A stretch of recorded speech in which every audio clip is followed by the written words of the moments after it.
some secrets are revealed. No. Okay. Assalamu alaikum wa rahmatullah. أعوذ بالله من الشيطان الرجيم بسم الله الرحمن الرحيم رب اشرح لي صدري ويسر لي أمري ولساني يفقه قولي واجعل لي وزيرا من أهلي هارون أخي اشدد به أزري ويشرك في أمري كي نسبحك كثيرا ونذكرك كثيرا إنك كنت بنا بصيرا اللهم أرنا الحق حقا وارزقنا اتباعه وارنا الباطل باطلا وارزقنا اجتنابه وصل اللهم على محمد وعلى آله وأصحابه وأتباعه وسلم والحمد لله رب العالمين.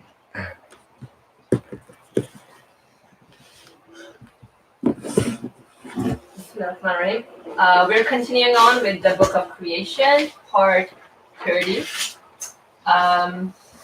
We started off reasoning about divine unity, as in looking into the source of existence or source of origin of things. And we've been presented with two different ways of doing such, as in reasoning. One was the materialist or philosophical way of making sense of things, and the other one was the Sufi path. The other one was the Sufi. Sufi. Okay, yeah. Sufi. Not ordinary Sufi saints, the real ones. Oh, okay. Yeah. All right, so the real Sufi pathway. They know what they're doing, not Okay. imitating. Interesting. Okay.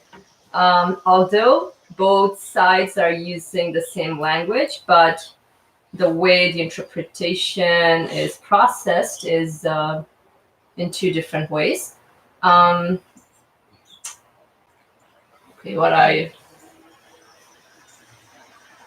recall a little bit from last week was...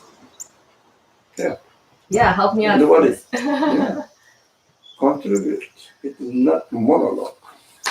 Yeah, we said how like these two ways of thinking are kind of exclusive in the sense that they're kind of like on polar ends, but at the same time, the materialist perspective, they use reasoning, but they limit themselves to the material aspect of things themselves, whereas the Sufi path that we discussed was taking certain things for granted and thus kind of following a similar method to that of the materialists as well.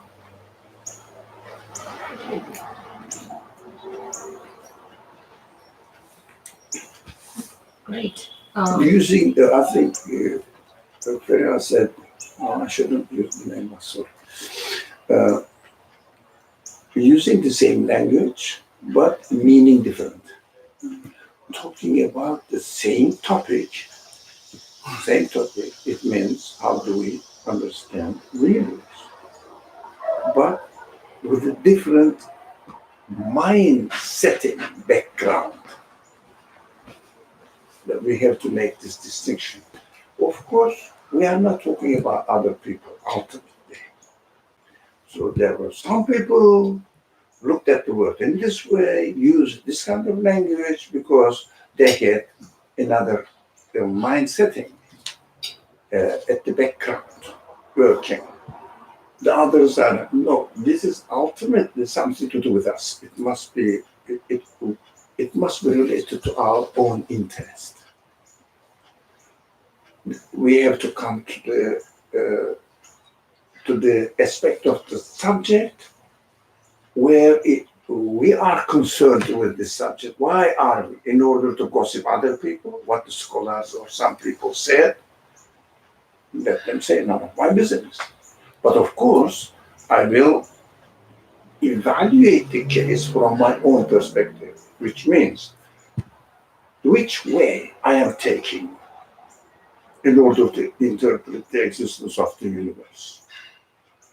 What expectations I have in my mind already when I approach the universe, when I approach the matter. Because we understand that we will discuss further that our predisposition to the subject really defines the conclusion, what we mean, although we may use the same language. For example, Divine the unity of being. Everyone says unity of being. The most notorious materialists say unity of being, universe is one unit. And the most devout Sufi scholar say being is one. What do they mean? I think we went through some of it last week. Not maybe previous week as well. We have been studying. I don't know how many weeks we have been studying this one. So anyway, one or more than 1 weeks. Now we are going to study the third aspect of it. So we will see the difference, but we will try to refer to our own case, to our own understanding. What are we going to do with this? Because we never study a subject just to learn what others said. Even Muslim scholars or materialist philosophers, what they said. So what am I going to do with it? Knowledge? I'm not going to write a PhD thesis about it. Now, I have to apply it in my personal life. Why the author mentions the subject if it is not related to me? It must be my personal responsibility if it is not related to my personal responsibility. And last week you also brought theologians with Subject. into subject, not just Sufi and materialists, also theologians. So that's what we have to do, really, ultimately, to take care of our own responsibility. Ultimately. What am I supposed to do by learning this? How this knowledge is going to affect my own understanding, so that I will shape my understanding, my life accordingly. Okay. So page 13 for us. Third, the way of Sufi saints pertains to inner experience, while the others follow a purely rationalistic way. So, I think this is the third. What do you see here? What is there any difference really? Are we going to not have a rationalistic way, or what does it mean?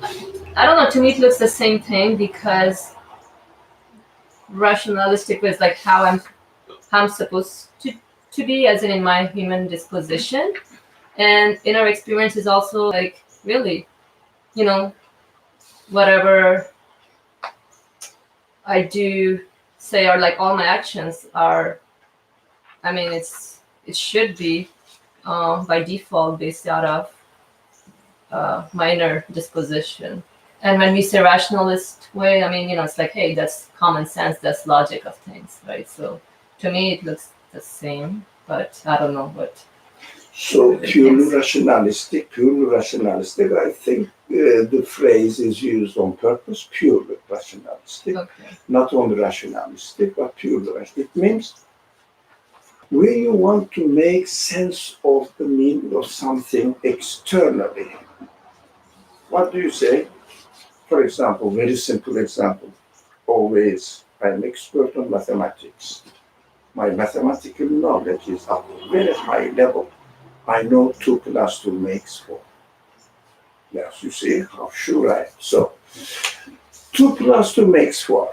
What is it to do with you? Think about it. Or 3 times 3 makes 9. What is it to do with your humanity? What are you going to do with it? What are you going to learn from it?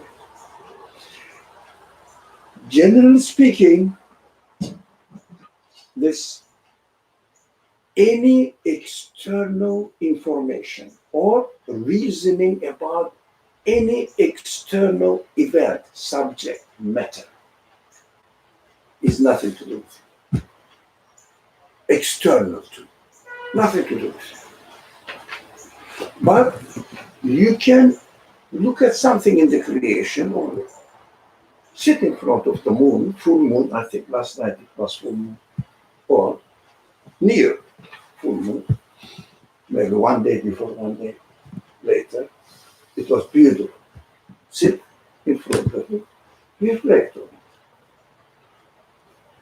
Although moon is external to you, to me, somewhere there. But when I look at it, I have a relationship. Do you? I mean, if have you ever tried it? Or anyway, Yesterday I also listened. yeah, you attract beautiful. There's a silver color white, bright. What is it? I said, Assalamu alaikum. Yeah, you are serving me. You are my servant. Who employed you? Why are you as you are? Communicate. What is it? It is an internal relationship with the moon. Internal means your emotional side is engaged. It is lovable. You can appreciate it. You can consider how the things are perfectly arranged for me in the evening. I don't need daylight on.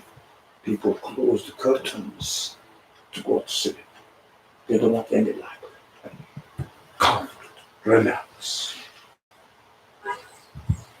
Is it correct? How come it is this life in this world? It's a question. But it is a reflection, is nothing to do with your external interest, like 3 times 3 makes 9. No, 3 times 3 makes 9 out there. What am I going to do with it? Well, if I go to buy something and I calculate the cost of it, mathematics may work.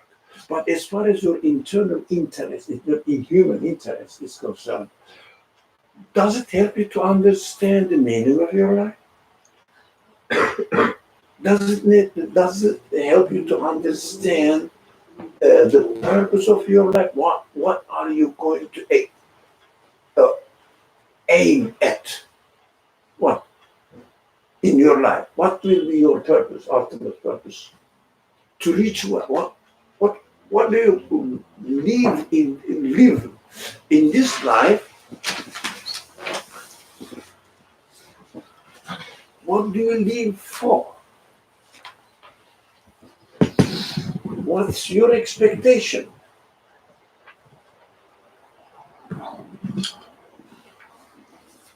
Be just. So, what's your expectation of life? Why do you run this life? Why? What's your destination? Where you are going, you aim at reaching, right? What's your destination? Is it worth it? Is it worth to run after it? Is it? You have to question yourself. So within this context, 3 times 3 makes 9 has no room. But beauty of the moon may have room if you really communicate with it. It speaks to you as if. So this is what, as the word is inner experience, used there, pertaining to inner experience. The other one is the 3 times 3 makes 9 is rational. When it's nothing to do with your reason. Because while you are reflecting on the moon out there, you use your reason. How come it exists? How it is so perfectly arranged according to my need. What you are doing, you are communicating internally but trying to make sense of its existence. It means reason. But here, rationalistic way means, again, looking at the one, its beauty has nothing to do with it.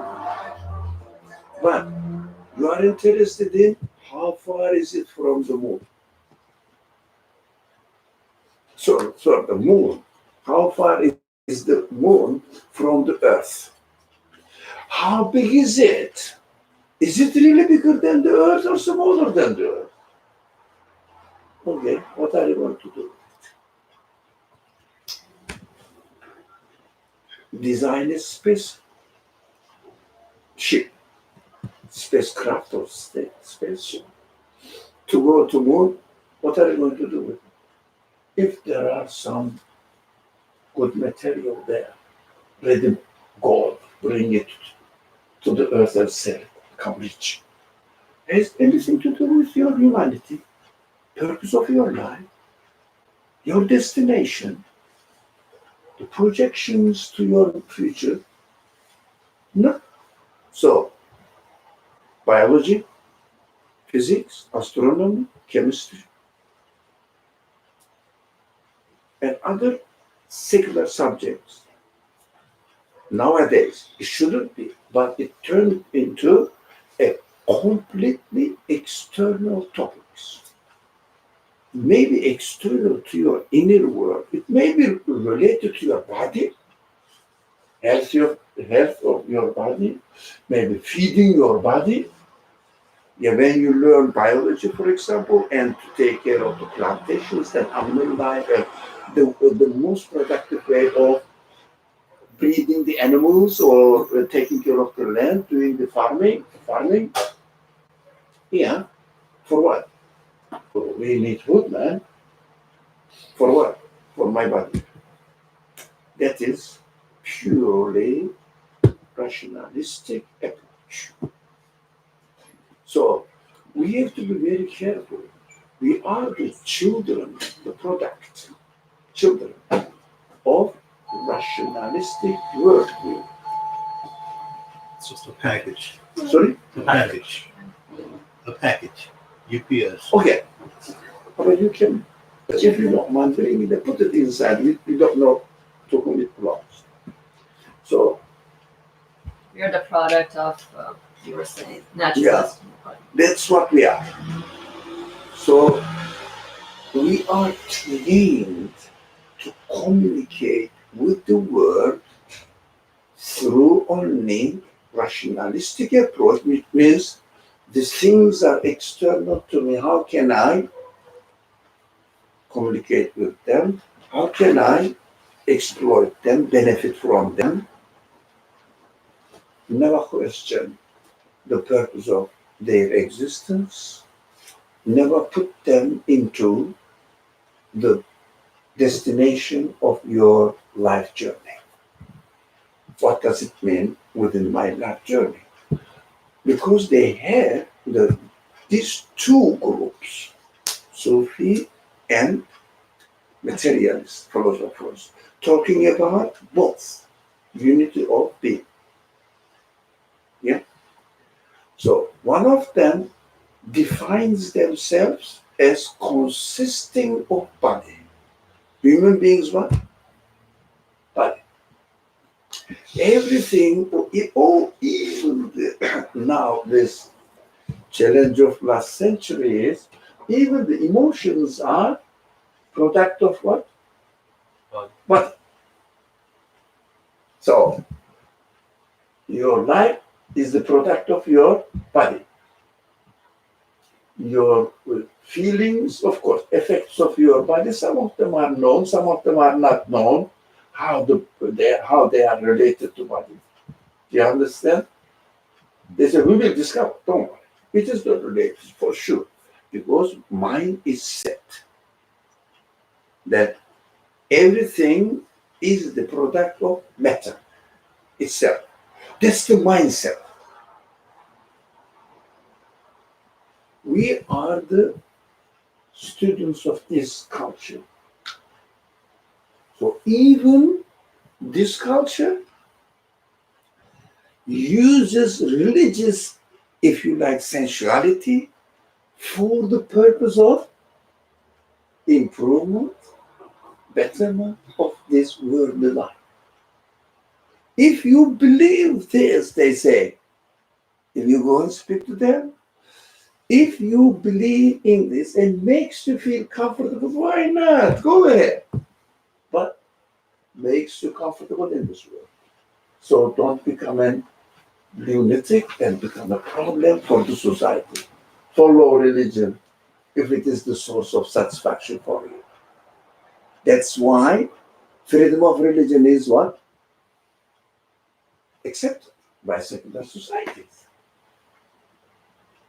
Because you feel that I am Muslim, I am Christian, I can practice my religion freely in this society. So you what? Harmonize, integrate with the administration, do not oppose it. Yep. If you are not satisfied with it, you develop the feeling of rebellion. Correct? So they don't want it. They don't want these people use the word for a function, therefore functionalist approach. So for a purpose of functioning, it is working, it is useful, man. So use religion for this purpose. In the whole world, all the administrators, with maybe small exception, follow this way of thinking. Everywhere, in the Muslim world, in Christendom, in Judaism, Buddhism, everything serves in order to make this world more comfortable for you and in terms of your material connection with the rest of the world. It means your other fellow human beings and animals, etc. For example, why should not we destroy rainforests? Hmm? The ecologists say this, environmental concern. Why shouldn't we destroy? Ask them. Do you know what it is? In general, it's a general culture. Why should we be concerned about environment? Function longer. They want to function longer. No. So they don't want to destroy their life comfort in this world. Yeah. So they will be more comfortable, getting more oxygen, for example, from the trees, and atmosphere will be cleaner. Also, water, rain. The regularity of the rain should not be disturbed. Nowadays they are panicking that it is disturbed. Yeah. Because of this temperature change, etc. Okay, global warming, they call it, whatever it is. And that the real or not doesn't matter. We are not talking about their reality. These are the concerns of the people. What do they do that? Why do they do that? Why are they concerned? Their bodily comfort. Yeah? But let's say on the other side, nothing to do with Sufi side, but prophetic teaching. What does the prophetic teaching say about the same environment matter? For example, our relationship with other matter, is environment is something to do with matter. It says, no, you cannot destroy it. So why? It doesn't say it's harmful for your life. It says they are exalting, glorifying their creator, and there is endless wisdom in their existence. We should not interfere into their life in order to see the act of creation of the creator, try to reflect on them and understand how my creator is being very generous, benevolent, merciful to me, introduces himself to me.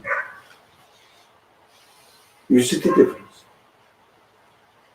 They have nothing in common at all. This is mindsetting. In the prophetic tradition, every prophet preached the same thing. Creation is sacred. In materialist approach, creation must be, they don't say creation, the matter, the universe must be utilized at the best optimal benefit level for humanity. Mindset. So accordingly, both of them go to the forest. Both of them say the same thing. Don't destroy it. The prophet says, don't destroy the outward languages. External language is the same. Don't destroy the forest.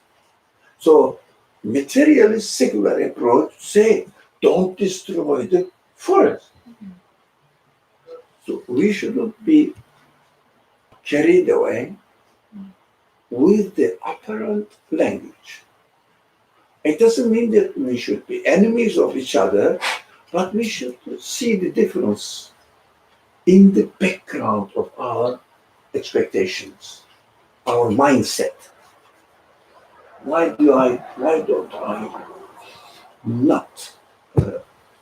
I want to destroy the forests? Reason, respect the act of the creation, so that I will get to know the Creator at the best form, because Creator always arranges the things at the best way. That's what I see, experience in the world. The other one says, this is the source of benefit for me, so I should be respectful to it, otherwise next generation, the human beings will not have enough food. So it's not my concern, next generation. Why? So I can destroy the forest because it is not my concern. The next generation is not my concern. No, I am aware from my previous experience that the creator of the universe creates the human beings and takes care of their needs. I have to take care of mine. What I need, I have to get to know the creator without spoiling it, without interfering it. Yeah, as they call it nature, protect the nature as it is created from the prophetic perspective. The other one says, protect the nature because it is useful for me. So when they think that this is not useful for me, what do? They destroy it completely because it's not useful for me. They destroy it completely. So as much as long as I make money, why should I cut the trees of the forests? It makes money.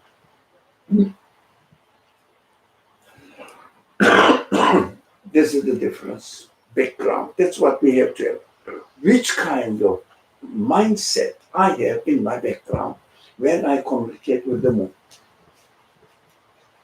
Mindset is important. That's what I Can I ask some? If you go with the moon example, so moon is something in the universe, but Sufis they say that the universe, like they don't consider the universe existence. on. No, they start from there, Do they They start don't say- from universe? from their mind. Of course, they say universe is the place where God manifested Himself. But some of them say, or this is the result is the real existence, real existent one. Universe is just as we imagine to exist out there, but they don't say exist by itself. They don't say. Of course, they don't agree with this idea. It means their denial of the universe does not necessitate that they shouldn't look at the moon. No. But what they do, when they look at the moon, I see nothing but God. You see what I mean? That is Now, it's extreme language. What the author is now emphasizing and trying to show us that look at their path, but don't look at their extreme language. So that is their extreme conclusion. But how do they communicate with the world? Through their inner experience. But they communicate with the world through their inner experience. It's correct. It is correct. But we are not really studying at this stage now in between what is right in between. So here, the difference between looking or communicating with the environment through your inner experience, but with a certain mindset. The other one is through pure rationalistic approach with a certain mindset. Now, to make this distinction, but what I try to do, to bring it into our real life condition. What is it to do with me now, the discussion? What am I going to do? By learning that some people had this approach, the other people had this approach, so on. So when you, another practical thing, you may read something, yeah? For example, something to do with religious subject or something to do with others, any secular subject. Now, I mean, in reality, there is no secular subject. But as long as you study the universe, it cannot be secular. But if you condition yourself that the universe exists by itself, it becomes secular.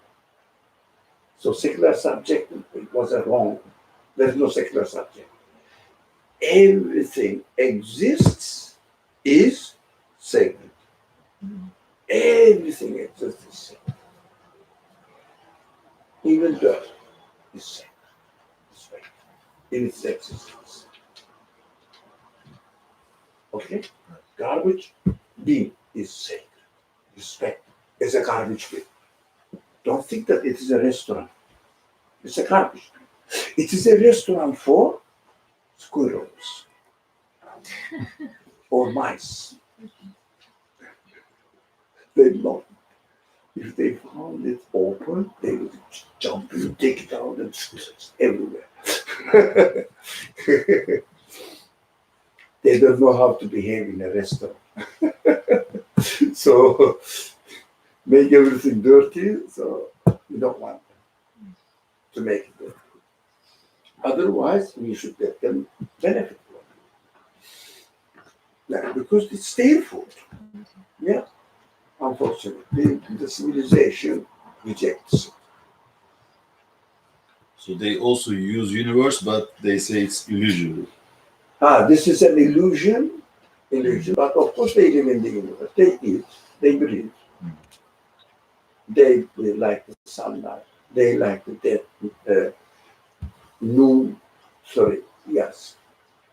moonlight. at night, not daytime. No, they live in this world, but their interpretation, because of their previous stand, they want to make their existence into unity, not the source of existence and the manifestation of the qualities of the source of existence. Transient manifestation continuously, fleeting manifestation continuously, revealing, diminuting, changing. Constantly. Illusory means not manifestation for them. No, it doesn't really exist. Is what I mean.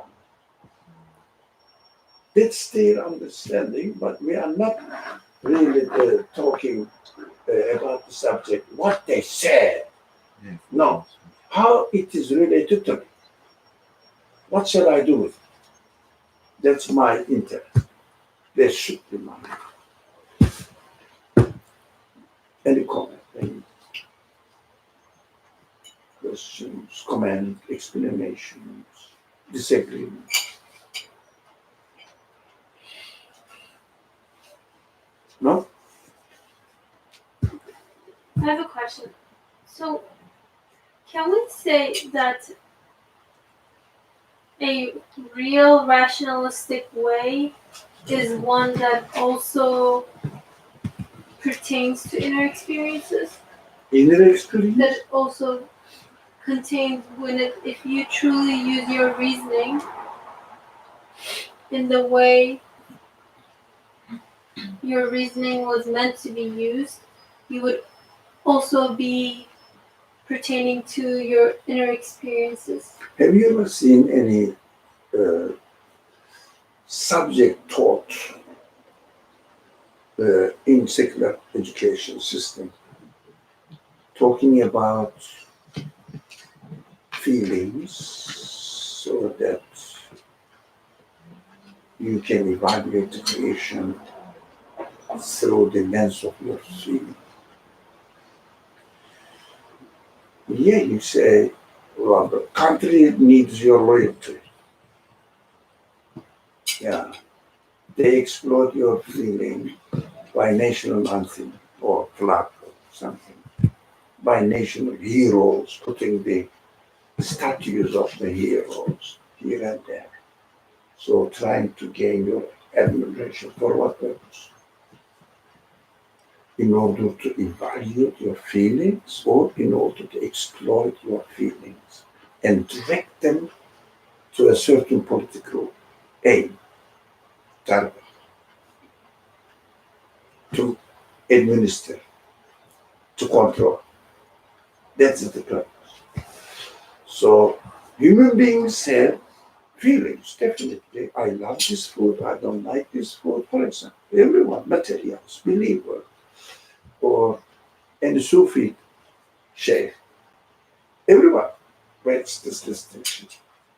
But what is your expectation from existence? Have brownies ever come up, huh?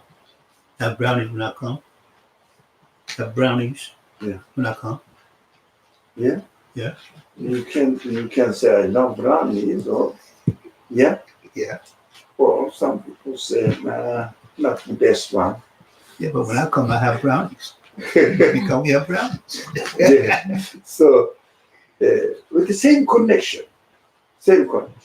But what do you make out of it? So although I have my spirit, it doesn't mean that I am utilizing the purpose of existence of my spirit. Materialist approach doesn't utilize it, doesn't need it, therefore denies it. There's no such thing. Human beings are living being, and that's it. It's a living being, that's it. That animate being. Finish. We have feelings, but the feelings must be satisfied with other sources, like rather than communicating with the creator, mostly patriotism, nationalism, national pride. Music. Sorry? Isn't music another channel? Music. Oh. Like the music celebrities and This is what? For what?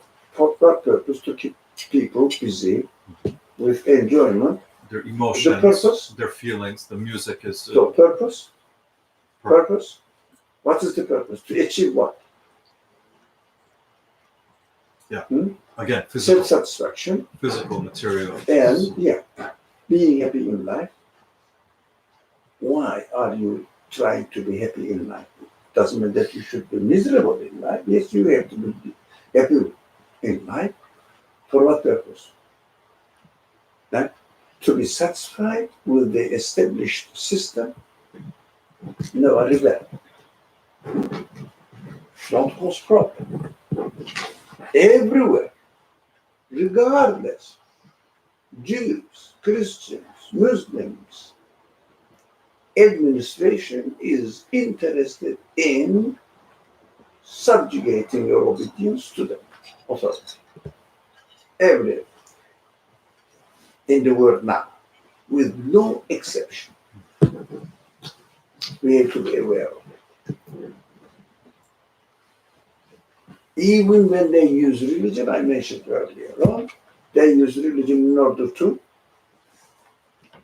make you feel happy with the existing administration. Don't rebel. Feel satisfied with it according to your expectation of religion. What do you expect from me? Okay, I have to learn. It's okay, as the administration says, I can teach you how to read Arabic. Why not? Oh, you can learn Arabic. You want to read the Quran or anything else in Arabic, in whatever. Okay, publish your Quran. It's free. But they do that. Okay, but with one condition. Never ever try to change the authority over yourself. Authority is me. Look, I provide everything for you. That is represented in the class in the Quran is a classical example. What? Pharaoh. Pharaoh attitude. What Pharaoh attitude is? I am the one who are taking care of your life here, providing everything for you. So what else do you want? If you need anything, come to me, I will give you. But if you say, look, I want a meaning for my life, which will make you satisfied in my all expectations of my existence, which is eternal happiness. Can you provide eternal happiness? I can feed you. I can give you housing. I can help you materially, financially. So you can buy anything you want. What did you ask? I'm sorry. Can you what did you say? That satisfy my expectations or need for eternal happiness.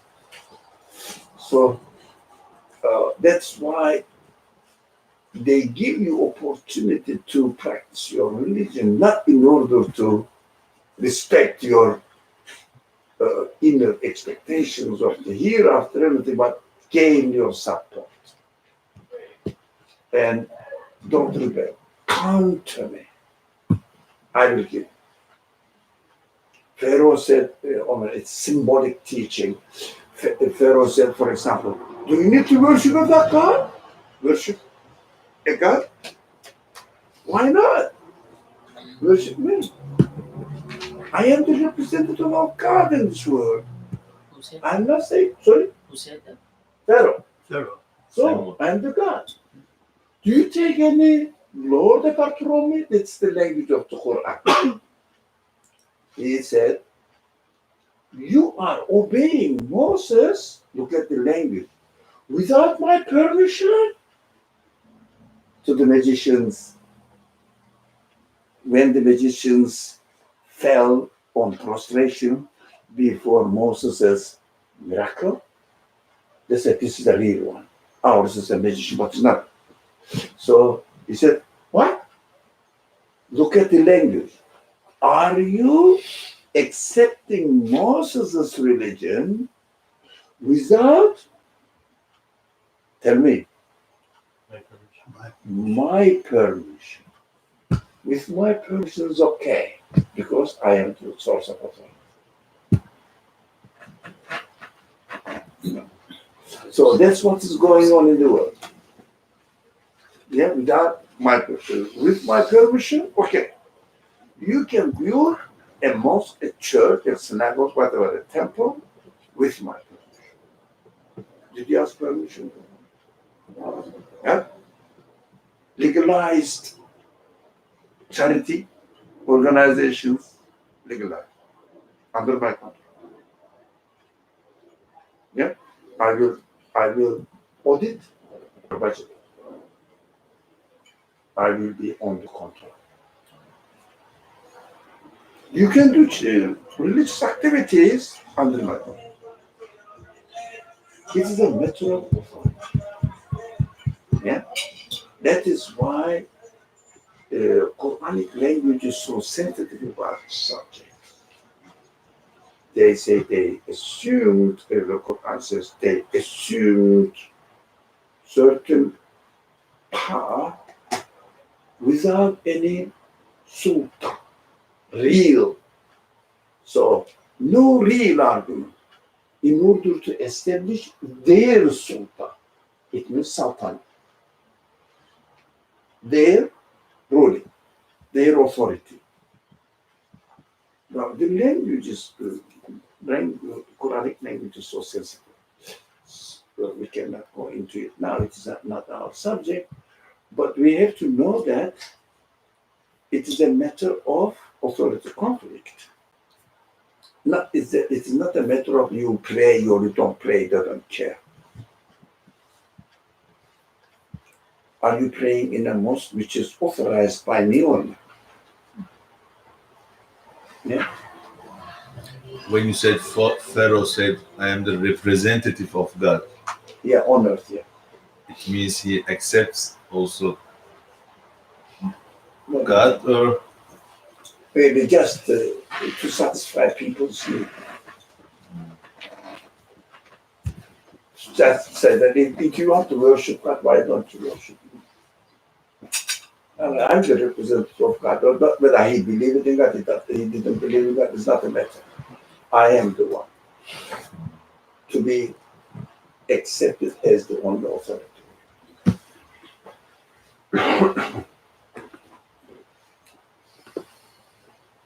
I lost the trace of your question, but whether it was an answer or just I deviated the subject to somewhere.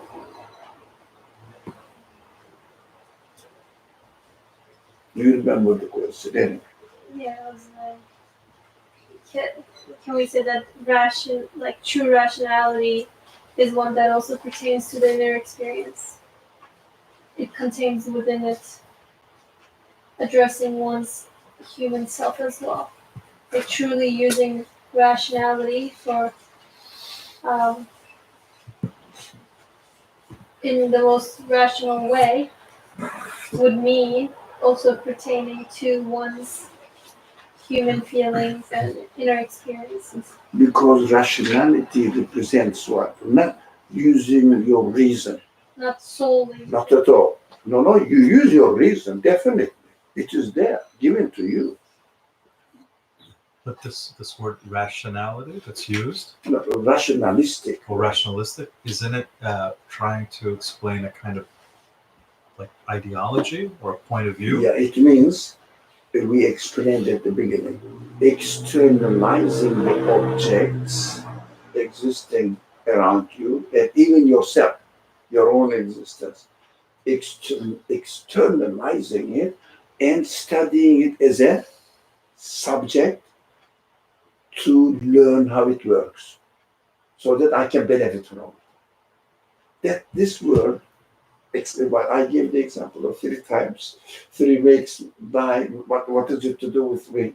Yeah, It means externalizing the subject and studying it accordingly. But you also said everything has to do, and nothing is really secular In itself, in yes. itself. So 3 times 3 Yeah. could also be used. No, it is just the product of human beings.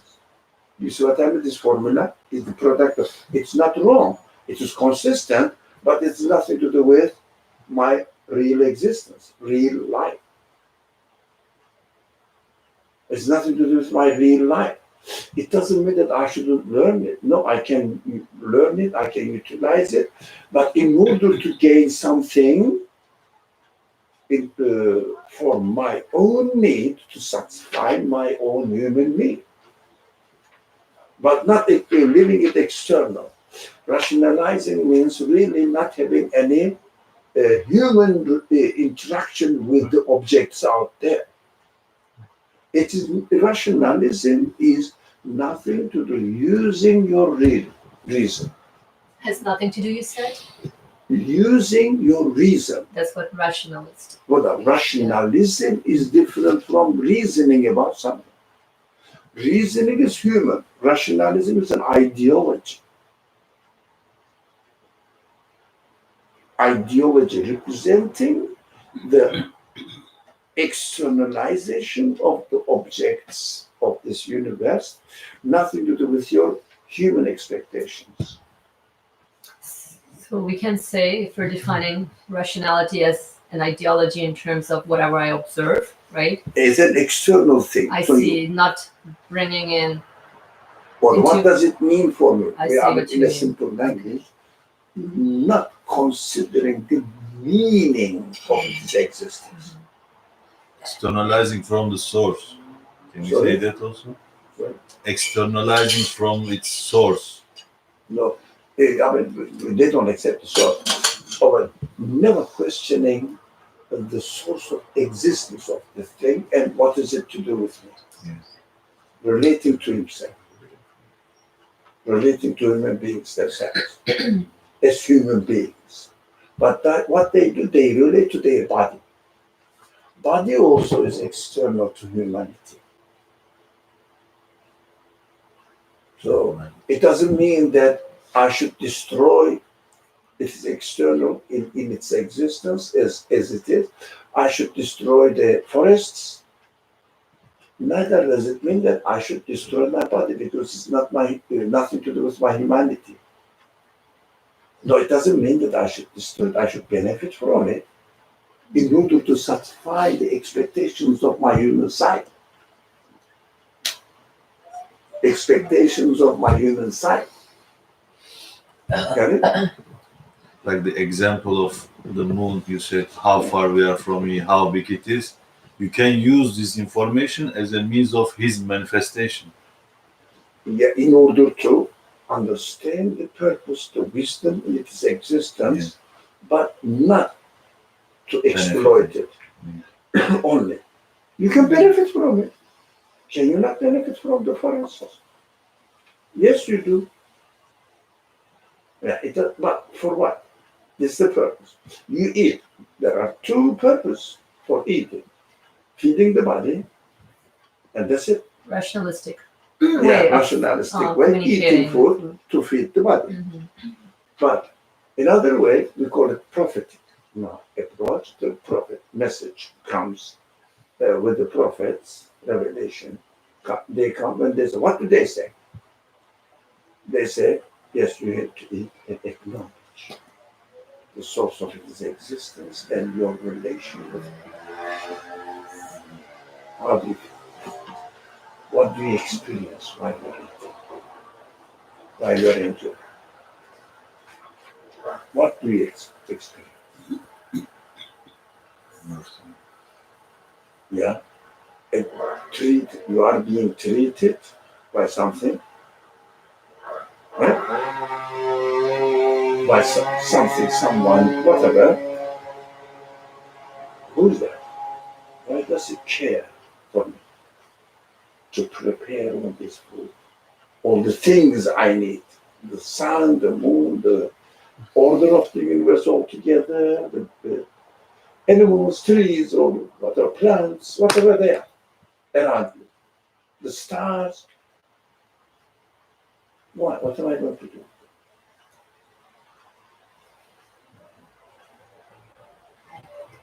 So I guess going back to Khadija's question, uh, you, I think this word rationalism or this usage of the word rationalism is different. Rationalistic Yeah. way, yeah. Is different than reason. Did you say? Yeah. Yeah, yeah. No, So- not the reason. It's nothing to do with reason. Not at all. That's what I said. Reasoning is human. Rationalistic approach and ideology. So people confuse this. They say reasoning itself is not enough. Okay. I itself is not enough. Correct? Yeah. You need ear as well to hear. Yeah. It doesn't mean that I should use my eye. While I'm thinking about my ear, still I use my ears and my eye.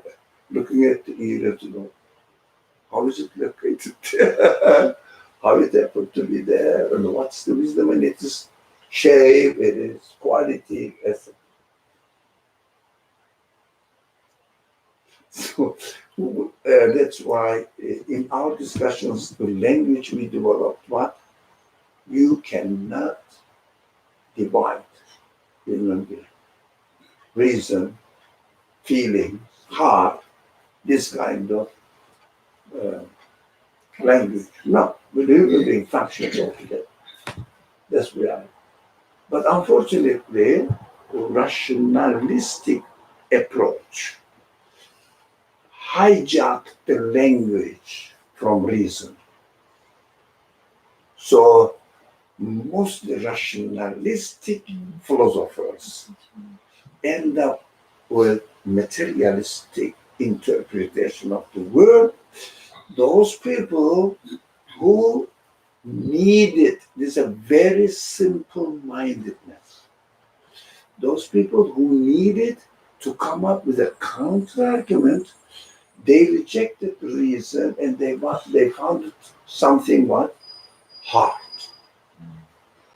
It is just completely purposeless, meaningless, senseless separation. Just because some people use the word rationalism, so we exclude reason because most of the people use rationalism. This happened in Muslim history. In even the Christian history, Muslims and Christians too, earlier on, all the people who studied the matter and physical sciences were loose practically because they were not satisfied with the way that the religion was presented to them. Because that time, religion was presented to people in the form of only rules, jurisprudential matters. They were not satisfied with it. So what they did, they just separated themselves from these people's teaching. They wanted to establish their own way. So they studied the universe as it is without really trying to understand the meaning because they were not satisfied with religion generally. Instead of answering their need, Muslim population and the Christians as well expelled them from education system. Madrasa system became one, only hadith studies and history. History of fiqh, history, not fiqh. They went into fiqh. History of kalam, history of theology, history of hadith, narrations, history of, I don't know, prophetic story, seerah, biography.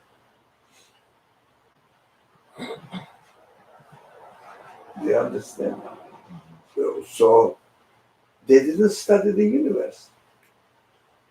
expelled these studies. Otherwise, it was very common among Muslims to study the universe. It's very common at the beginning. They were the pioneers of every scientific discovery at that time. Why? Because they took the religion, the universe as a very interesting source that they can utilize. But because of the separation or discard or the rejection from the religious side, they became secular. That's why other secular civilizations, will be careful, did not feel any harm in taking up the Muslim people's legacy of Studying the sciences. Yeah? They took it because there's no harm in it. Because it was already devoid of religious side, separated from religious education and this universe, studying the universe. They call it physical sciences. We have to know the history carefully, not as it is presented to us, but we have to be careful. What do they say? Why do they say? Or how it happened? Why the education system, which is called in Islamic tradition, madrasa system excluded all the physical sciences. We have to study what was the reason. Because they were, those people who studied physical science could not imitate the religion as it is presented to them. Couldn't imitate it. But then they had to declare their own independence and study. Afterwards, they were deprived of education system and segregated. They lost their research, anything, because no one supported them anymore. They were expelled from the education system. You understand? It's very important. And the universe became stranger for religious people. It became the source of materialist people. It is a matter. We are important. We are interested in spiritual. Not matter. Matter is nothing. Word is nothing. It's what happened. These rhetoric developed in Christendom. They didn't have this much distinction, but they were imitators of the scripture. When the science came up with a conclusion which contradicted scripture, it didn't happen in the Islamic world. Contradiction didn't happen. But in Christendom, yes, because Christendom went back to what in New Testament, which is called Bible, the New Testament, not the Hebrew Bible. So the Hebrew Bible, the New Testament has nothing to do with the existence or anything. The life story of biography of Jesus, narrations. That's it. But they had their theological background from Hebrew Bible. Hebrew Bible is mainly Torah plus some other how do we say, rabbinic interpretation, midrash. Rabbinic. So they were historicized everything in the Torah in the course of thousands of years. Historicized everything. But we have to be very careful. This is happening in the Muslim world as well now. So we are becoming more and more Jewish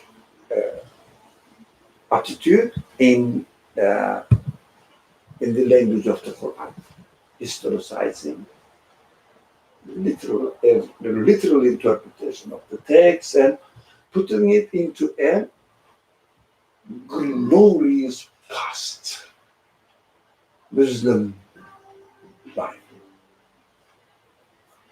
That's what the Jews did. The Torah. Made Torah to glorify the history of children of Israel. Now we are trying to glorify, to turn the Quran into or of course, no one is really very much interested in the Quran's narrations, how glorious our religious legacy is. It's very interesting. On the way, it's going. So, externalize the reality of the existence out there. And it happened in Judaism, it happened in the Muslim world. So, as a result, it is adopted by Christian tradition as well. Literal reading of the text. What happened? At the end, the scientific discoveries contradict the literal reading of the text. Because the literal reading text was turned into historicized form. History. At that time, what the people thought, for example, I'm giving a very extremely simple example. The world is static, the sun is moving, that's it. But what text says? It's a literal reading. We can read the Quran in the literal sense and become like this. And the moon is the light, okay? Nur. So, moon doesn't have matter. It's nur. Literal reading of the Quran. And the science, those people who studied the science, what they did, studied the universe, what they did, no. The world is round, it is moving, not the sun is moving. No. How can you go against it? They call it sacred source. They don't say it's a literalistic reading of the text. They don't say. So they said, you are against the Quran, you are against the Bible, you are against Torah, what do you know? So they banned again this kind of studies.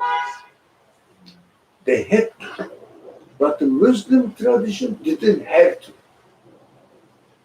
But because they didn't provide the answer or background for those people who study the universe and make sense of it within the context of the Quran.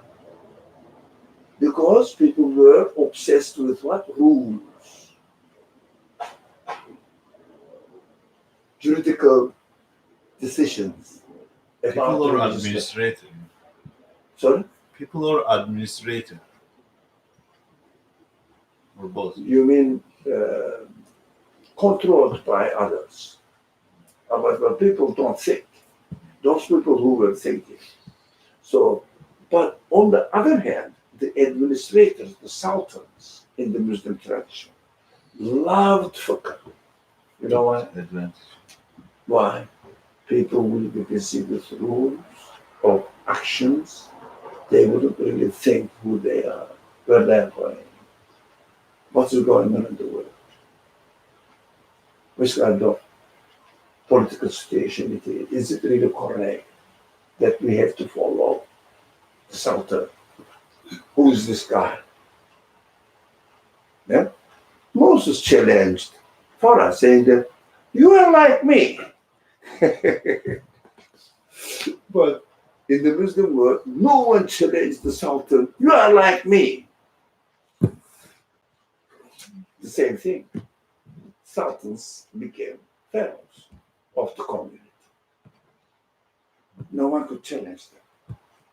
We have to understand these kind of processes and what is the cost of it for us. Now we are struggling how to regain the capture the universe from materialists' hand. Feel. How can you take it into our hand? Use it as a material to understand my belief. How can I do that? It became a very difficult job. When you start interpreting the event, how the universe happens and what it means there, they don't see it as a religious activity. I experienced many examples of it. It was a great discussion today we had. By the way, are you a philosopher? What? Philosopher? Am I a philosopher? What do you mean by philosopher? If you think that reasoning about the reality of this existence, yes, I reason, I'm a human being. You should be reasoning as well. If you think that philosophy means nothing to do with religion, never. I am a religious guy. Why? Because I see the scripture makes sense. And I'm reading the universe under the guidance of the scripture. It's not philosophy, as you call it, but it is the way of reasoning about the existence of the universe. What is it to do with philosophy? Because already the minds are separated, divided. If you reason, you are a rationalist. If you give up reasoning, you are spiritual. No? That's what it is common in the world. No, you have to follow your feeling. You have to look at the world from your feeling. How about your reason? Reason. You cannot go anywhere with reason. It's external to you. Rationalism is external because rationalism externalizes the universe to your human side. It's an object out there. I have to benefit from it or throw it. That's what rationalism does. Everything was mixed up. Now, how can you clarify? That's the struggle we have to go through. We have to struggle for. How can you unite the scripture and the universe coming from the same source? How can I do that? Not separating. So, reasoning is human faculty. Feelings are human faculties. They are human faculties as well. Why don't you work together? All together, of course. You cannot say that, no, I'm not going to use my nose, but I use my eye as well, because nose sometimes get that smell. Your eyes also sometimes see bad things. Doesn't make sense. You work all together. You are a human being, fully human beings. That's why job is difficult. This matter is difficult. So we have to keep reminding ourselves and remind. So, if you like, giving an example, Quran is as sacred as a tree is. Or other way around. A tree is as sacred as the Quran. One of them is action of the Creator. The other one is the word of the same Creator. They belong to the same Creator. There's no difference. They come from the same source. They belong to the same Creator. What's the difference? So why don't we see the tree as a sacred being? We have to reflect on its existence, as well as we have to read the Quran, reflect on its meaning. Again, reflection. The same human being should have the same attitude to different objects. why should we discard tree but respect Quran? So put the tree side of the Quran, which is called Musaf, up and discard the tree. What are you doing? Put the Musaf up, which is what? Cellulose, which is tree. Wood. Processed wood. Musaf. You see what I mean? So I can climb up the tree. I cannot put the Musaf under my belly. Or why? It's sacred. Putting it down is sacred. Okay. Keep it there. Can you put the tree up as well? That are your belly. No. It is a sacred from the same source. No logic. But they say it is Islam. Oh, excuse me. During the Prophet's time, was there a Musaf? And the people were putting the papers up there. There was no book. There was no Musaf.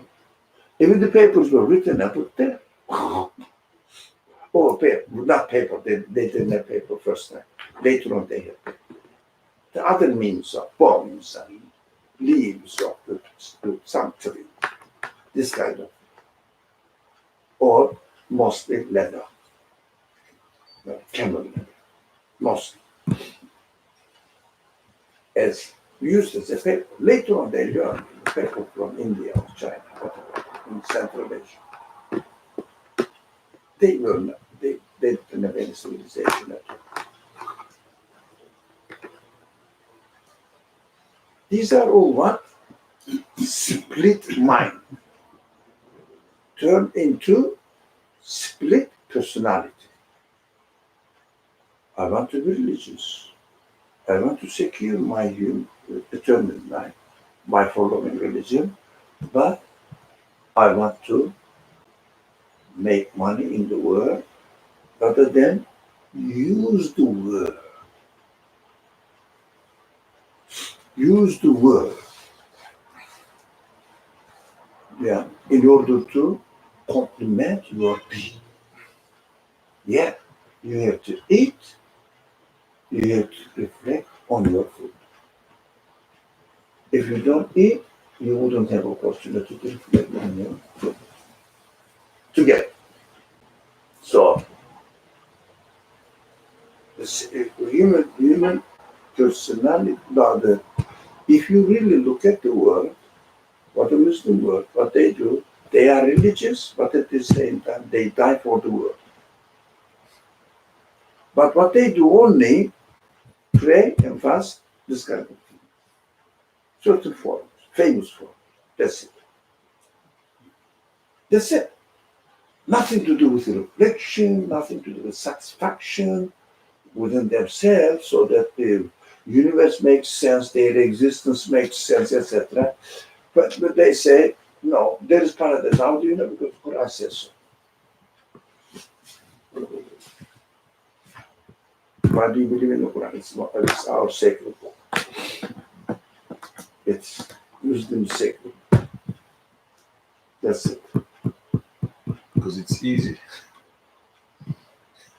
Easy, but splitting this, the universe and the Quran from ending up with split personality is what? Split personality. And it's not it is not as it is described in psychology, but bipolarism, when it is time, bipolar means I look very nice and sometimes I become crazy out of control. So when it's time for prayer, I become religious. When I say, oh no, well, whatever I have to do, I did, I become the people of the world. Bipolar life.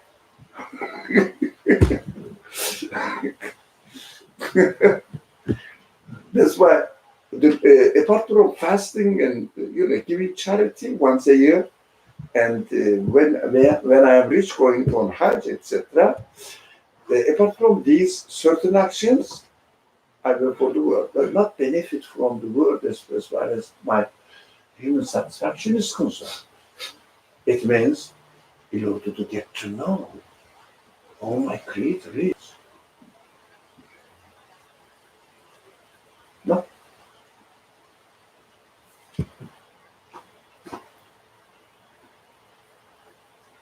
Just to make they call it what?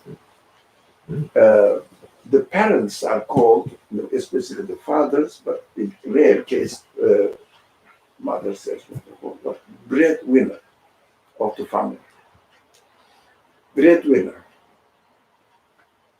of the family. Correct? What does it mean? It means it has nothing to do with religion. It is just making money, buying bread, it means food, bringing home and feeding people's body. That's the mission of the father. Yeah. Oh, you should do this. It doesn't mean that we shouldn't do it at all, but at the same time, it must have a meaning as far as your understanding of your religion, or your God.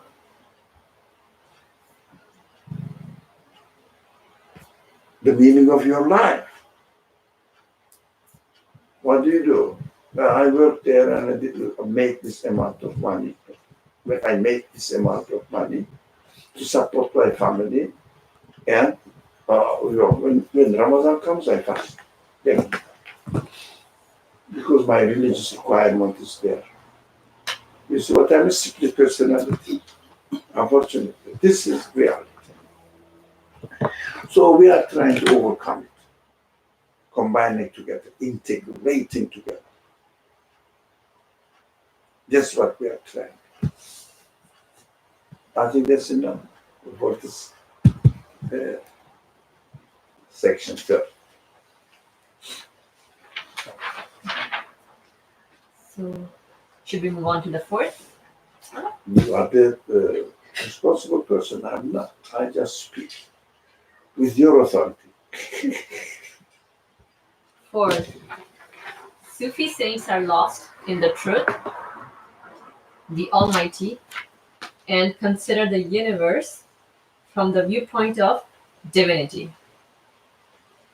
Divinity means from the viewpoint of the divine being. Divine being is source of existence. Okay. Yeah.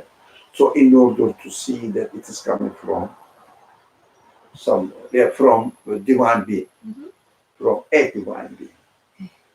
The others are absorbed in creatures and reflect on them for their sake. You see, for their own sake. Yes. Nothing to do with me. Okay. And from within that absorption. The others are absorbed in creatures and reflect on them for their sake, and from within that absorption. So within that absorption, what is absorption is here? Self-centric. Self-interest, or define it. If you want to put it in a clear language, define themselves as a body. So that absorption is how am I going to benefit as far as my body needs of my body is concerned or are concerned. That's why the absorption is there. Because of the definition, it must pre-assume definition. Right. What is the extreme in the Sufi from the viewpoint of divinity? What is it extreme here? But in this paragraph, it is not mentioned about their extreme side. And the previous also, the third and the fourth, doesn't deal with extreme side of Sufi approach. We studied it before. Now, in this so far, and also fifth the same, yeah. also studies the difference of perspectives.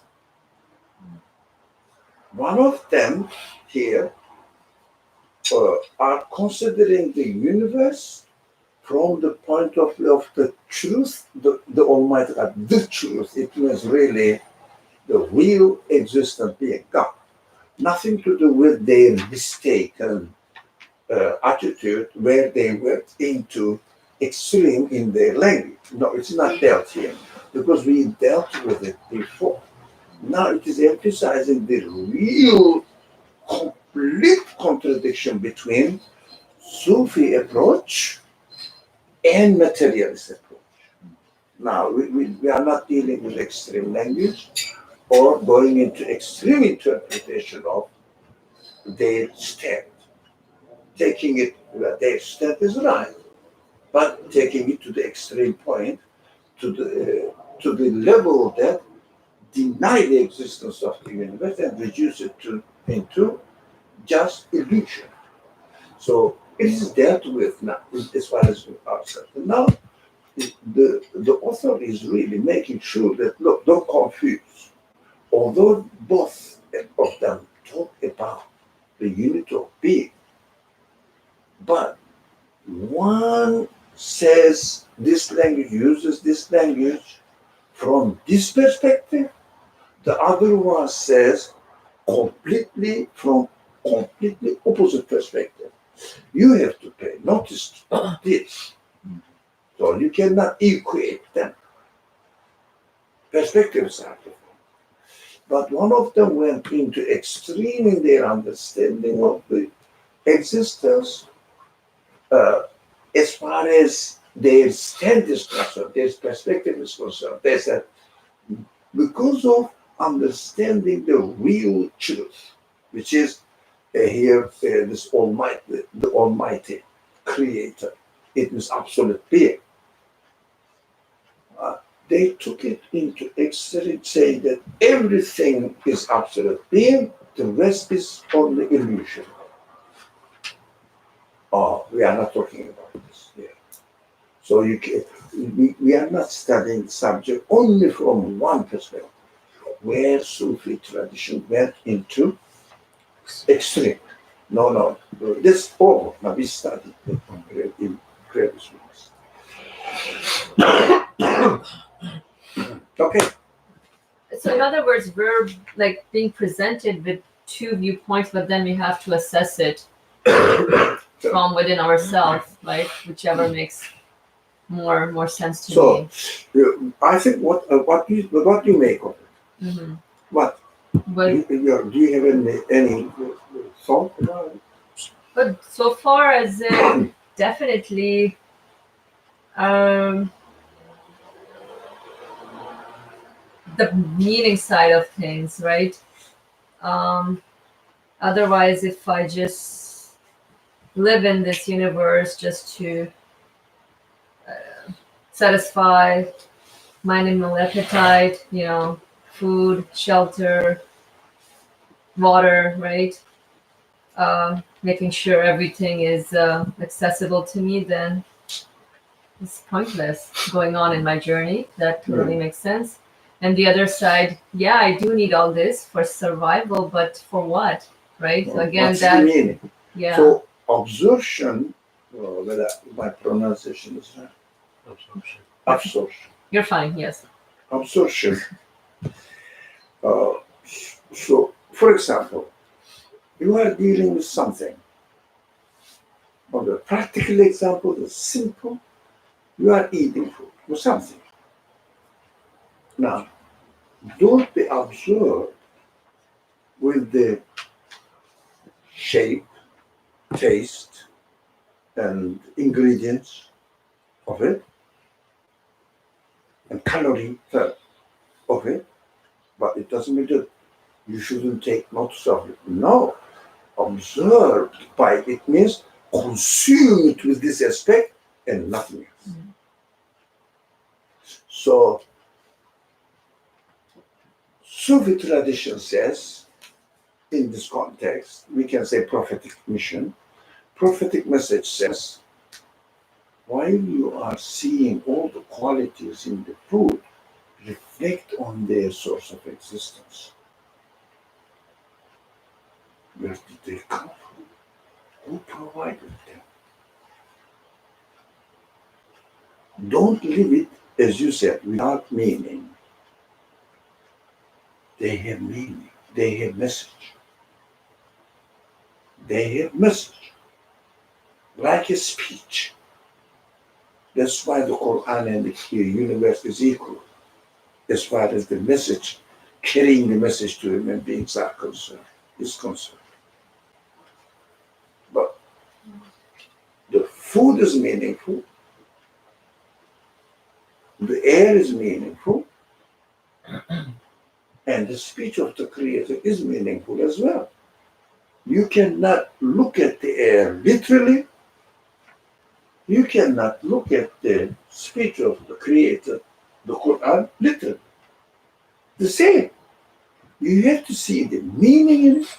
You have to see the meaning in the air molecules or air, atmosphere. You have to see the meaning. So when you look at your body and take care of it, but not only your body is a body, is a created being. How it exists? What is the source of the existence of your bones, your nerve system, your blood circulation system? How think about it, how your ear hears, how your brain makes sense. It's a piece of waste. Both of them are equal as far as our relationship is concerned. So don't be observed with one side only. Combined together. Because I felt that when he says Sufi saints are lost, so it's kind of referring that what is there doing something wrong, like a extreme. Not extreme, no, not is here. Not Not are yet. lost. Because it's a matter of using different language. One of them is lost, the other one is observed. Absorbed.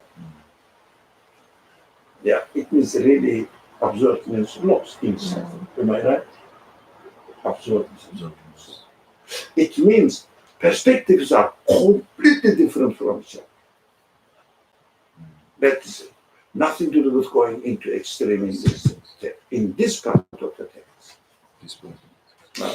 Because we dealt with it so how many weeks ago we were talking about it. Why the language went into extreme? How did it go into extreme? And what was the middle way or the correct where we should stop in our language? It was previously.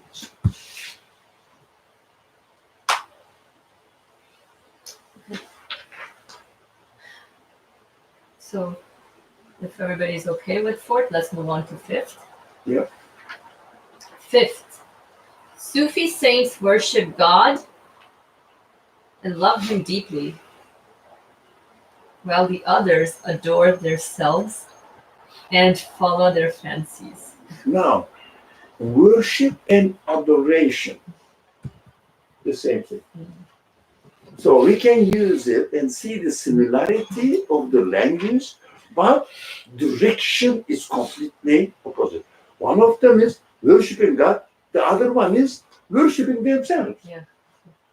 Now, serving the Creator in order to understand who He is, so that you can attach your being to the Creator, that is Sufi step in principle. And the other materialist stand is what? Worship themselves and serve their own body. So look for their own comfort, bodily comfort in this world only. Not that we should not look for comfort in the world, but bodily comfort, we should torture ourselves. No, but from that perspective only. No, what we have to do? combine. Yeah, combine. But for example, in the prophetic teaching, famous prophetic teaching, even for the sake of worship, don't torture yourself. God doesn't need the very famous saying of the prophet, for example. God doesn't need your torture, your pain. So somebody said, I'm going to fast all year and I'm not going to rest at all. I'm not going to stand under shadow because I don't deserve it. Do you think God needs your torturing yourself? Tell this man he has to go and sit under the shadow. This is what I mean. The prophet has to deal with this people. Very difficult to deal with this kind of people. So he must have had very hard time actually to tame this people. That reminds me, like once long ago you shared a hadith about Who? you shared a hadith about, I don't know, somebody was outside under the sun and the prophet said, why is he standing outside? Like they were praying inside under the shade. Something like that. I don't know. This one is actually. It is the one Yeah, that's what this woman roughly narrated. right. So the point was that you don't have to, I mean, if shade is provided, But the language is very important. God doesn't need you torturing yourself. yeah. God created you to be comfortable in yourself. He says in the Quran himself, I provided everything for you in this world.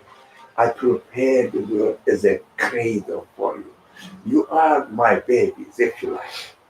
Big babies. Yeah, the grown up, rebelling babies.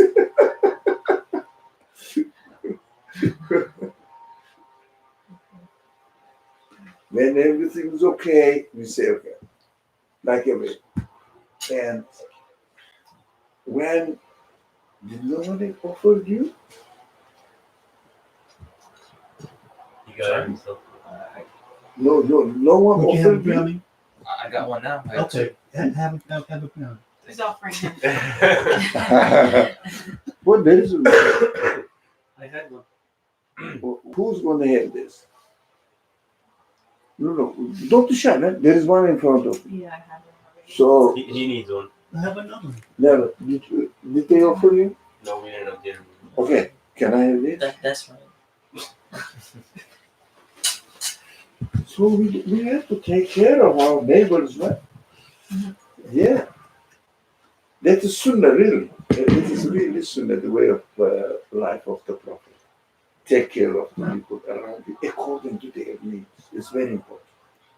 He was speaking to really nomad people, Bedouins, according to their understanding level. So when you read any hadith, be very careful. He was trying, the Prophet was trying to tame this people. So we have to understand how he was approaching, how he was describing. He should never use, he knows that he should never use abstract language. Because these nomad Bedouins don't understand abstract language. You have to be strict with them. Yeah? If you do this, definitely you will be burning fire. But if you say, if you will harm yourself, if you will go against your nature, even this century people don't understand this. Don't hurt yourself. They will say, hurting yourself means what? Cutting your finger or body or something like that. Not your feeling. Now, you have to be happy. Happy means what? You have to have the Gadget is the house and the car as you like. That's what happiness is. Yeah. The more, the merrier. Is it right? Look at the language. This is worse than Bedouins. At least Bedouins knew that they were not educated. They think that they are educated because they graduate from the college. That is worst scenario. This worst case. In this century now, people tell them that you don't know what you are doing. For example, a person has a big badge in his phone saying that I work for Google or it's Apple company. I'm a high rank official and going to this high-rise building, the prison, part-time prison. So coming out there, you say, "Excuse me, sir, do you work here?" "Yeah."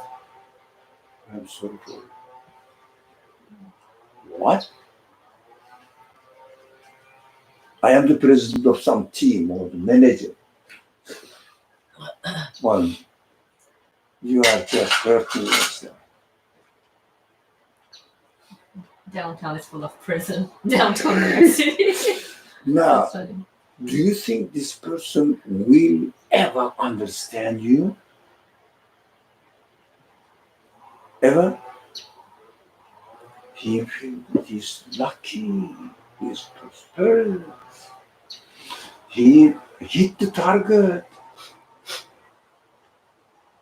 Yeah, he's the most successful man. If you say you are just torturing yourself. So that's why I see that in this world, the concepts are developed in such a way that it is more difficult to speak to these people than speaking to veterans.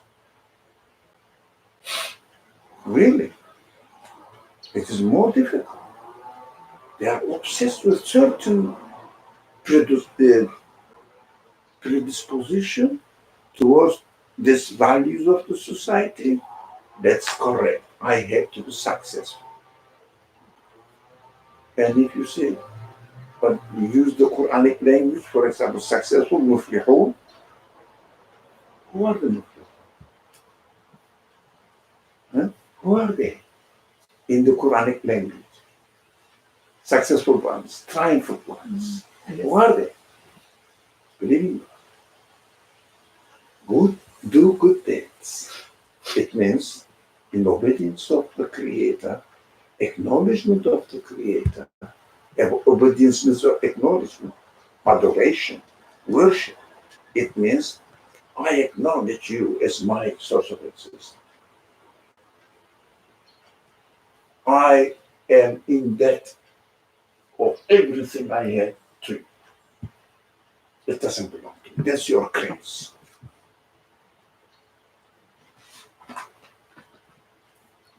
That is salvation. But go and speak to non-believers. What is salvation? Getting the best job, life, standard. Go and speak to religious people. What is success? Go in front of a church or a mosque. Making, if you like, anket. Survey. Sorry? Survey. Survey. And ask them, do you think you are successful in life? Use a not defined language. Okay? Success. Yeah. I worked for 20 years and I could look after my family. I bought a house. We own the house now. And my children were going to school and we can afford their fees, tuition fees. And so far, so good. We are doing well.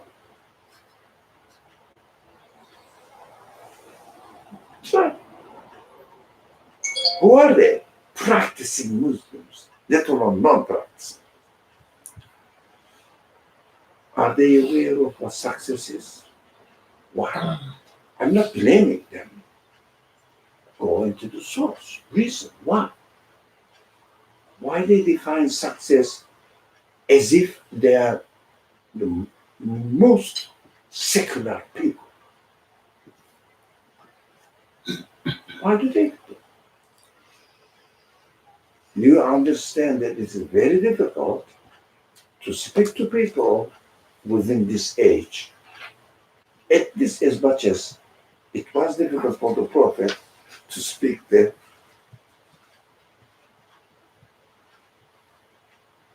Bedouins. Bedouins. Bedouins. Okay. Okay, so these two ways are as different as the highest heaven and earth, bright light and thick darkness. Yeah, extremely distinct from each other. Mhm. A note for further enlightenment. If earth were made up of pieces of different colored glass, each piece would receive sunlight and reflect it accordingly. Although what each piece would receive and reflect is neither the sun nor its light itself, if each piece could speak, it would say, I am a sun. When you look at the world as it is, yeah, it looks like, I am the sun. Appropriate the qualities to itself. Mhm.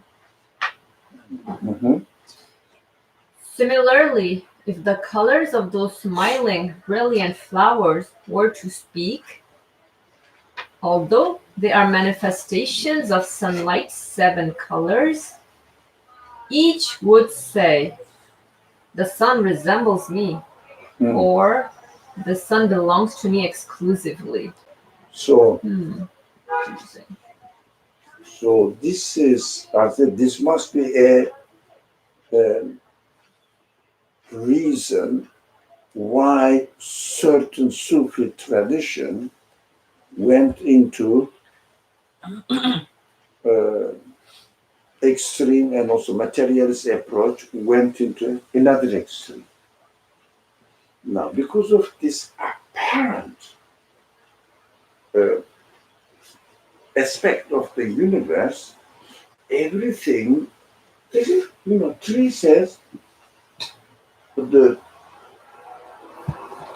I produce the leaves. Don't you look at it? Yeah. So if there were fruit on it, then I produce the fruit. I am your feeder. I'm your provider. That's it. Look at this. So of course we have to be careful for what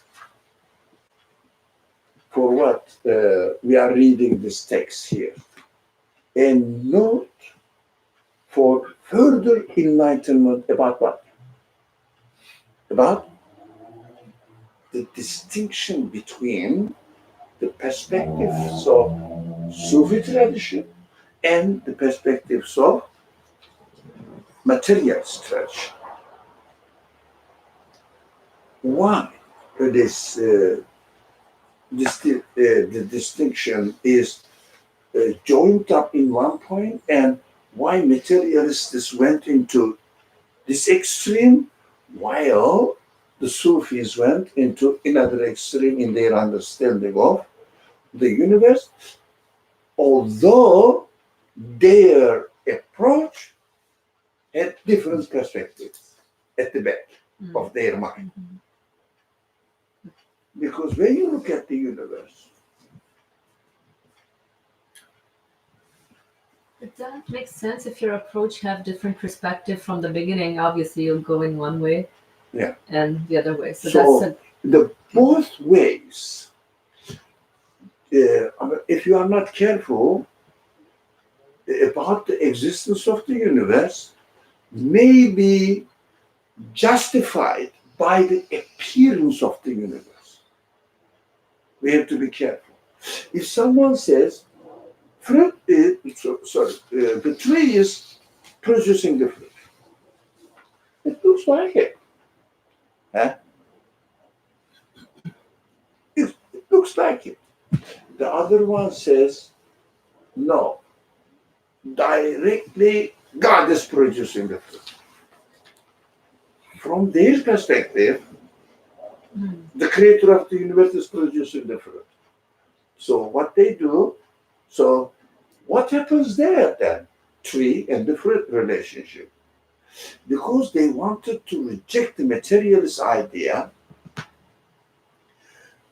which attributed the fruit to the tree, what they did, they rejected the existence of the tree as a means of manifestations of the qualities of the creator. What they did, they rejected it. But it's not real. It is God. God is actioning everywhere. What we see is nothing but God. That it dragged them, the appearance of the universe dragged them into two extreme points. So we have to be very careful. What was the reason? Materialist people claim that they are right. Look, the tree is producing the fruit. Here it is. It's coming out of the tree. Because it is in the genes of the tree.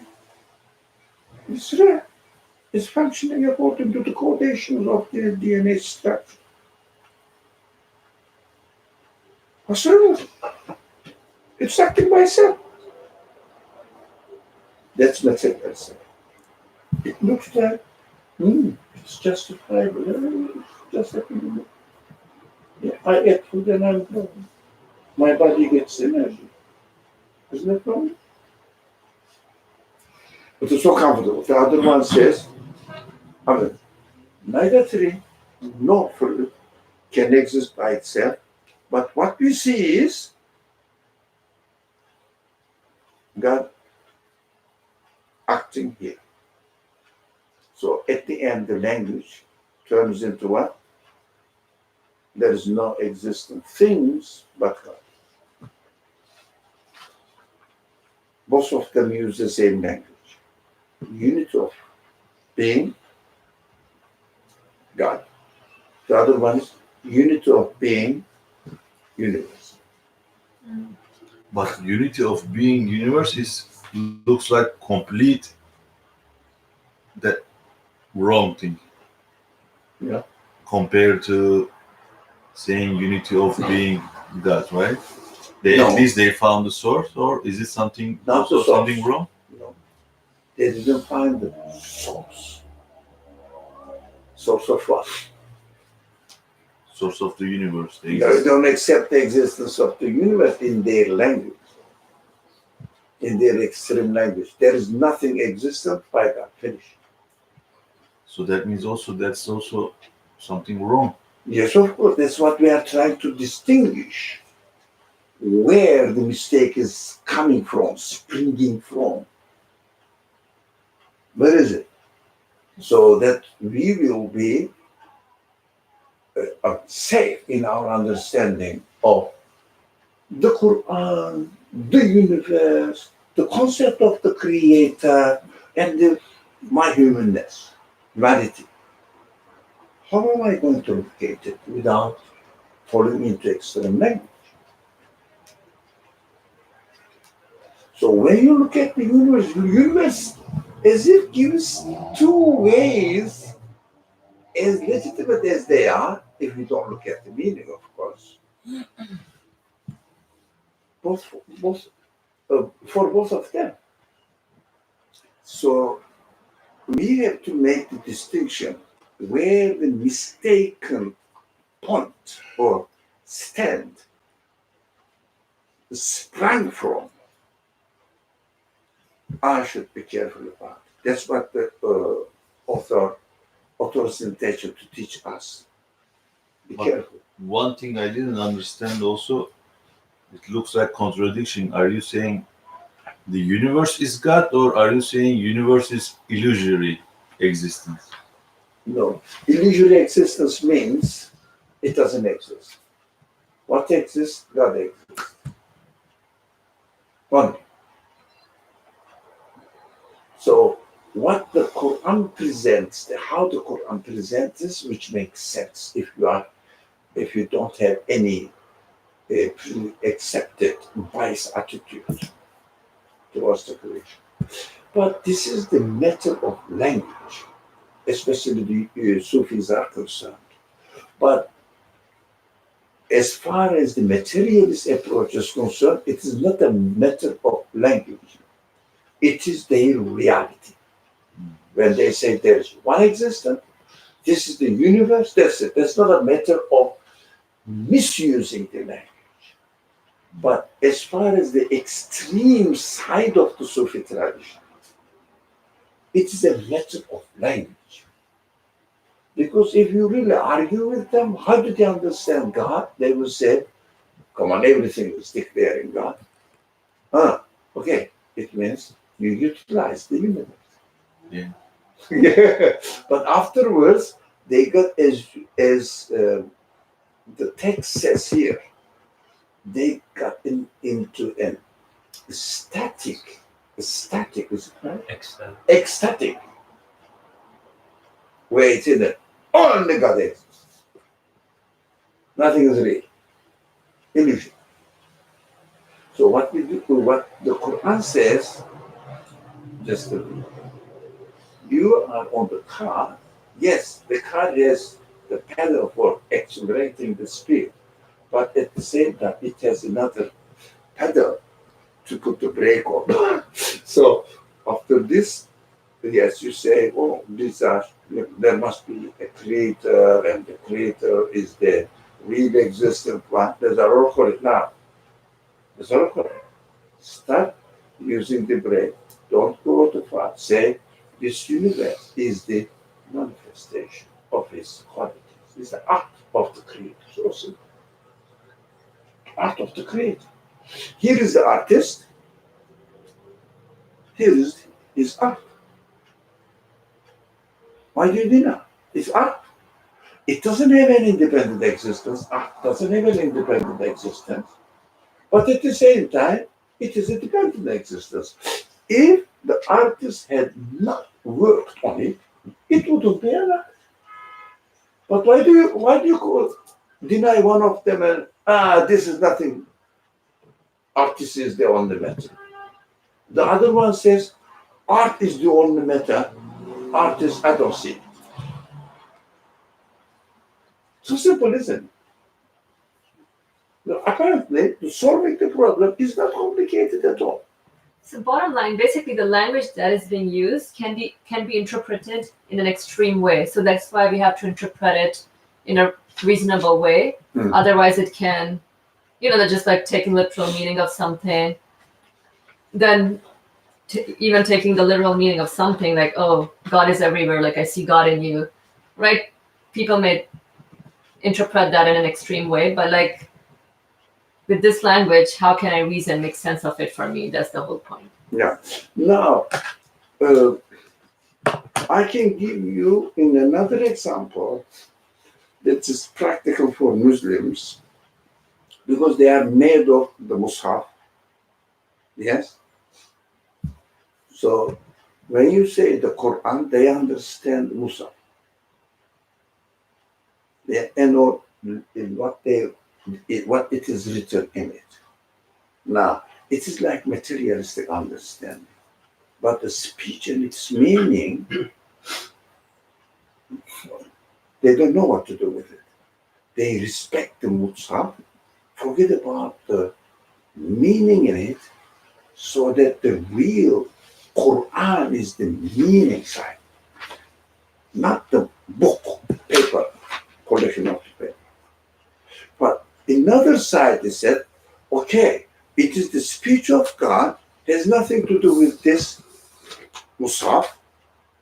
No, the Mus'haf is the written form of the Quran. Combine it. Yeah, written form of the Quran. So the universe is the written form of the meaning it reflects. It is, if you like, the universe is Musaf, written in it the Quran. Yeah. The meaning is what the Quran is, manifested in the form of the universe. Combine it. Do you get what I mean? So if we are not aware of what we are doing really, either we can be carried away with the culture, and really some people go a bit to a little bit more extreme language, saying that nowadays most of the Muslims worship Musa. No, they don't worship Musaf. Yeah, but they reduce Quran to Musa. They don't worship. But at the same time, if you really think about the Quran as isolated from the either speech of the people who recite the Quran, or the speech. The speech is another Musaf, because it is a created form of created side of the Quran. So Musaf itself, the book, also is another created side of the Musaf. The Quran is put into a created form, written by you and me, and put on the paper, made by me, and yeah, created side. So universe is a created side of the manifestation of the art of the creator, the artist. It is exactly the same. So we have to see that, yes, when it is recited, it is created. Yeah, I understand, like the universe. But what you find in the created form, in the Musaf, or in the recitation of the Quran, somebody recites it, you hear something. That is created, you understand. But what you find in it, the meaning. This refers to the speaker. Now, when you look at the universe, what you see in the universe, created form of the art. Right? But when you look at the value of the art in it, what do you see? Artistry of the quality of the artist manifested. So by looking at the art, you understand about the quality of the artist. By reading the Mus'haf, you understand the meaning, what the author of the Mus'haf, the Quran, meant. Isn't that the same thing? Am I putting it in a very simple analogy? The same thing. So we have to be careful with our attitude. Yeah, when I have the Mus'haf, yes, it is not the Quran. But at the same time, without which, I cannot really communicate with the Quran. Don't deny the universe. Don't deny the Mus'haf as containing the verbal, printed form of the word, speech. They understand this correlation between these two.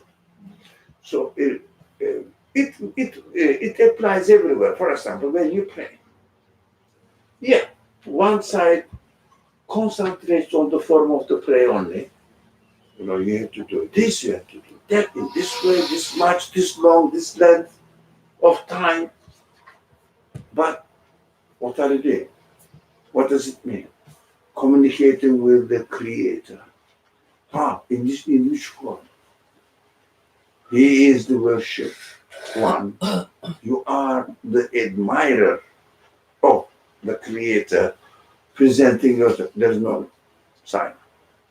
Rules only is a materialist approach to the prayer. But I understand, I worship God, I don't need to practice it in physical form. What does it mean?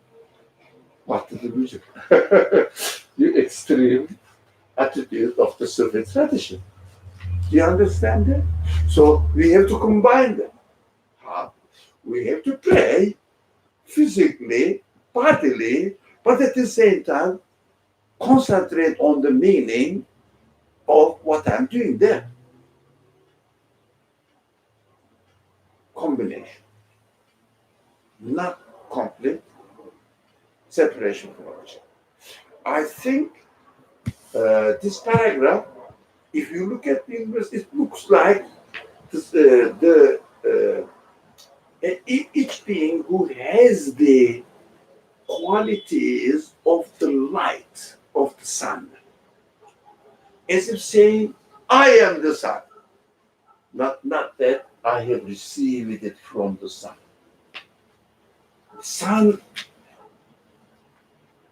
is manifested in me, sunlight.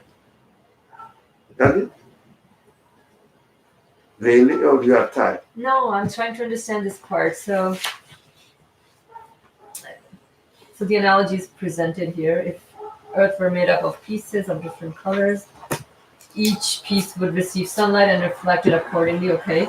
So just saying like if I look at an object, I say, oh, the object is saying I'm a sun, but that if this kind of conclusion would be devoid of source of existence, right? This kind of conclusion. Well, no. What is the But conclusion? it's not a conclusion. It expresses that it looks like. Hmm. It gives what I understand from this. It gives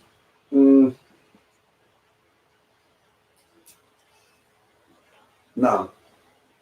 It gives way, apparently, not really, to two different interpretations of it. If you are not careful. This So note for you further can enlightenment. use the universe in order to reject God. Okay. You can look at the universe and in order to deny its existence and believe in God only. Okay. That's what, depending on your attitude. So, what the author is saying here, be careful about your attitude, because the universe gives the way to both of the attitudes. You can use it in this way, but can you justify it? It is something else, apparently. And this what attitude develop without any reasoning, I would say. This one? Yeah, these two attitudes, But the in both extreme senses. attitudes. In both senses. Yeah. But here, only stating that, look, you can interpret everything according to your Interest area. interest area or expectation, according to your predisposition towards the universe. Why do you connect with the universe? All the time is really. But denying universe doesn't make sense at all. How about denying God? Does it make sense? No, but that's very obvious. How can this Sufi says this is universe or Can you say, look at or this says illusory you are every, living you know, in? every flower says, I am the sun. Is it? Does it make sense at all? No. Well, exactly equal. So, extreme language of Sufism, does it make sense? Materialism, extreme or not, doesn't make sense either. So, Sufis are suffering from language problem. Materialists are suffering from attitude problem. Self-interest in relationship with the universe. So, if you say one of them is suffering from language problem, not essential, the other one is suffering from essential problem, materialist.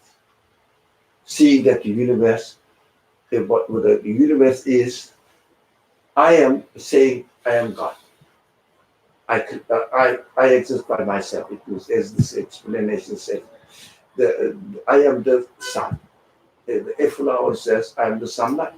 I mean, sunlight. There is no sun there. No, I have the light here. I have the color here, belonging to me. That's materials. They can use both sides at the same time. Don't you think at least suffering from language, I mean, not being able to express eloquently something, it's okay?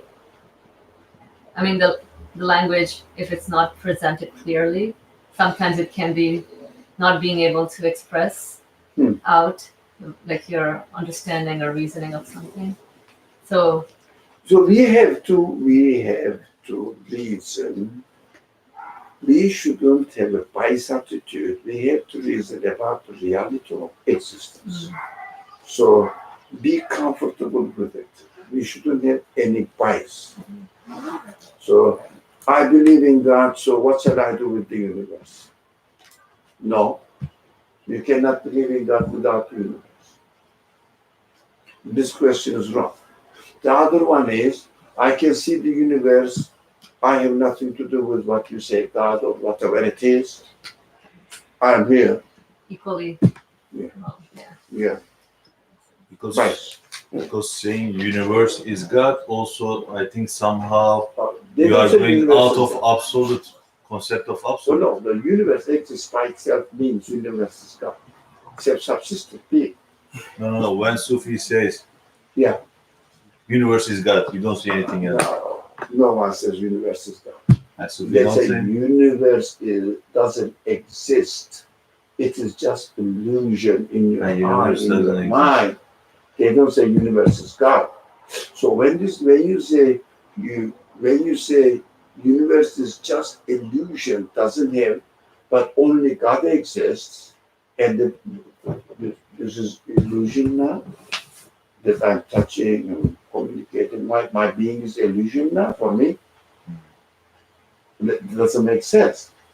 So the problem lies there. They don't say universe is God, but ultimately it turns out to be sounding that they are saying there is one existence only. How about universe? Or universe is God? No, they don't. None of them says universe is God. But they say you have to annihilate yourself. That special language is different. Annihilate yourself in order to find God. It means deny your existence. They don't say you have to announce yourself as God. They don't say that. Deny yourself, only God exists. Finish. It's a language problem. It's a language problem. Extreme, but not everybody says so. Sometimes when you read, there is here a quotation from Rumi.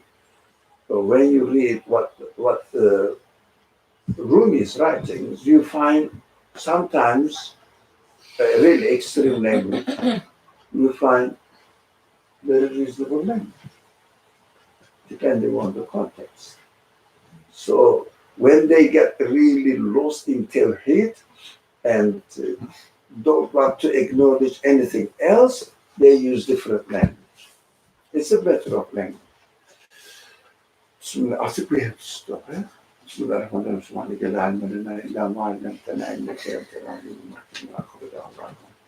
Alhamdulillah, Rabbil Alameen.